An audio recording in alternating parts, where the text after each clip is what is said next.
الحمد لله كفى وسلام على عباد الذين اصطفى أما بعد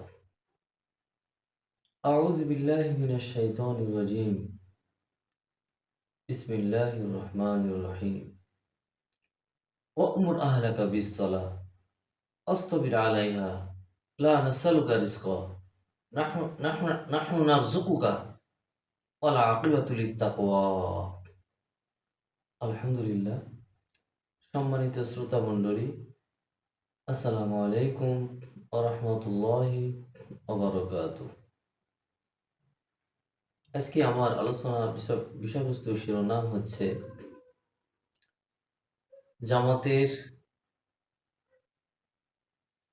সাথে নামাজ পড়ার যে তাগিদ, এই বিষয় নিয়ে পবিত্র কোরআনের সূরা তাহা 132 নম্বর আয়াত এবং সূরা বাকারার 42, 43, 44, 45 এবং 46 নম্বর আয়াতের সাধারণ অর্থ নিয়ে আলোচনা করার চেষ্টা করব ইনশাআল্লাহ। প্রথমে আল্লাহ রাব্বুল আলামিন পবিত্র কোরআনের সূরা তাহার 132 নম্বর আয়াতে স্পষ্ট বর্ণনা করেছেন, ওয়া'মুর আহলাকা বিস-সালাহ, হে নবী আপনি আপনার পরিবারের লোকদেরকে নামাজের আদেশ দিন। আগে আদেশ, এরপরে বলেন অস্তাবির আলাইহা, এরপর আপনি এর উপর অবিচল থাকুন। লা নাসআলুকা রিজকা, আমি আপনার কাছে কোনো রিজিক চাই না। নাহনু নারযুকুকা, বরং আপনাকে আমি রিজিক দিই। ওয়াল আকিবাতু লিত-তাকওয়া, আর আল্লাহ ভীতির পরিণাম হলো শুভ।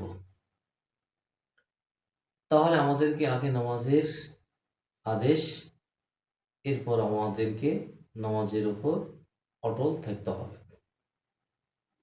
এই জন্য আল্লাহ রাব্বুল আলামিন পবিত্র কোরআন সূরা বাকারার 42 নম্বর আয়াতে স্পষ্ট বর্ণনা করেছেন, ওয়ালা তালবিসুল হাক্কা বিল বাতিল ওয়া তাকতুমুল হাক্কা ওয়া আনতুম তা'লামুন, তোমরা সত্যকে মিথ্যার সাথে মিশিয়ে দিও না এবং জানা সত্ত্বে সত্যকে তোমরা গোপন করো না। আল কোরআন।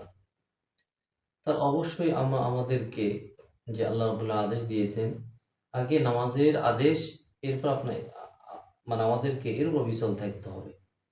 তাহলে অবশ্যই আমাদেরকে নামাজের আদেশ দিতে হবে আগে, এরপর আমাদেরকে নামাজের উপর অটল থাকতে হবে, অবিচল থাকতে হবে। এরপরে আল্লাহ বললেন,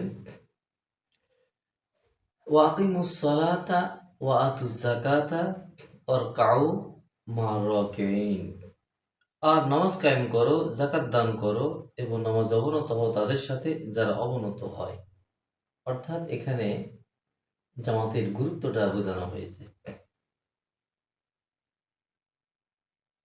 এরপরে আয়াতে বলা হয়েছে, আতা'মুরুনা আন-নাসা বিল বিররি ওয়া তানসাউনা আনফুসাকুম ওয়া আনতুম তাতলুনাল কিতাব আফালা তাকিলুন। আল্লাহ বলেন, তোমরা কি মানুষকে সৎকর্মের নির্দেশ দাও এবং নিজেরা নিজেদেরকে ভুলে যাও, অথচ তোমরা কিতাব পাঠ করো, তবু কি তোমরা চিন্তা করো না? তো এখানে যে বিষয়টা আল্লাহ রাব্বুল আলামিন আমাদেরকে বোঝাতে চেয়েছেন, যে তোমরা কি মানুষকে সৎ নির্দেশ দাও, অর্থাৎ পূর্বে যে আয়াতে বলা হয়েছে যে হে নবী আপনি আপনার পরিবারের লোকদেরকে নামাজের আদেশ দিন, এরপর আপনি এর উপর অবিচল থাকুন। তাহলে এখানে আমরা এই যে আদেশ দিতে আমরা অনেকেই কিন্তু ভুলে যাই, সে বিষয়টা এখানে বোঝানো হয়েছে যে অথচ তোমরা কিতাব পাঠ করো, তবু কি তোমরা চিন্তা করো না? তাহলে এখানে আমাদেরকে যে নামাজের নির্দেশ দেওয়া হয়েছে, এরপর আমাদেরকে নামাজের উপর অবিচল থাকতে হবে।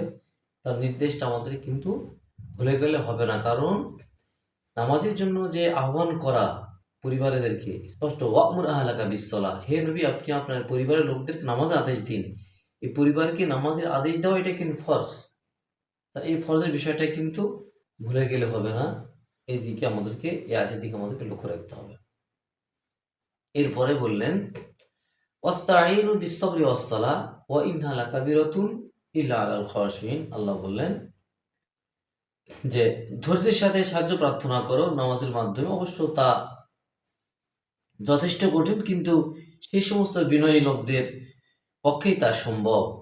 অর্থাৎ ধৈর্যের সাথে না ধৈর্যের সাথে সাহায্য প্রার্থনা করতে হবে নামাজের মাধ্যমে।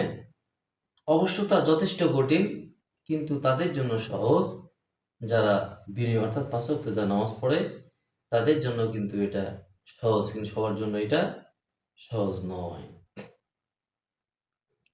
৪৬ নম্বর আয়াতে আবার বললেন, আল্লাযীনা ইয়াযুন্নুনা আন্নাহুম মুলাকু রাব্বিহিম ওয়া আন্নাহুম ইলাইহি রাজিউন। যারা একথা খেয়াল করে যে তাদেরকে সম্মুখীন হতে হবে স্বীয় পরদিগারের এবং তার দিকে ফিরে যেতে হবে।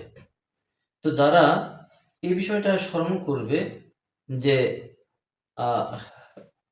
পরদিগারের কাছে আমাদেরকে ফিরে যেতে হবে, তার সামনে আমাদেরকে উপস্থিত হতে হবে, এই চিন্তা যদি আমাদের মাথার মধ্যে থাকে তাহলে কিন্তু আল্লাহ পাকের যে নির্দেশ যেগুলো আছে, যেগুলো ফরজ, এই ফরজ নির্দেশগুলো অবশ্যই আমরা মানুষকে দিতে সক্ষম হব। যদি আমার মাথায় যদি এই চিন্তা না থাকে তাহলে কিন্তু আমরা এই নির্দেশ দিতে পারবো না। কাজেই আল্লাহ রাব্বুল আলামিনের যে আদেশগুলো নবীর তরিকা অনুযায়ী যেন আমরা মানুষকে আদেশগুলো যেন আমরা দিতে পারি, আমাদের পরিবার পরিজন এবং আত্মীয় স্বজন এবং প্রতিবেশী যারা আছে তাদেরকে যেন আমরা ফরজ যেগুলো বিধান, সেই বিধানগুলো যেন মানুষকে বলতে পারি, এই তৌফিক আল্লাহ সুবহানাহু ওয়া তাআলা আমাদেরকে যেন দান করেন। আল্লাহুম্মা আমিন। সুবহানাকা আল্লাহুম্মা ওয়া বিহামদিকা আশহাদু আল্লা ইলাহা ইল্লা আনতা আস্তাগফিরুকা ওয়া আতুবু ইলাইক। আসসালামু আলাইকুম ওয়া রাহমাতুল্লাহি ওয়া বারাকাতুহু।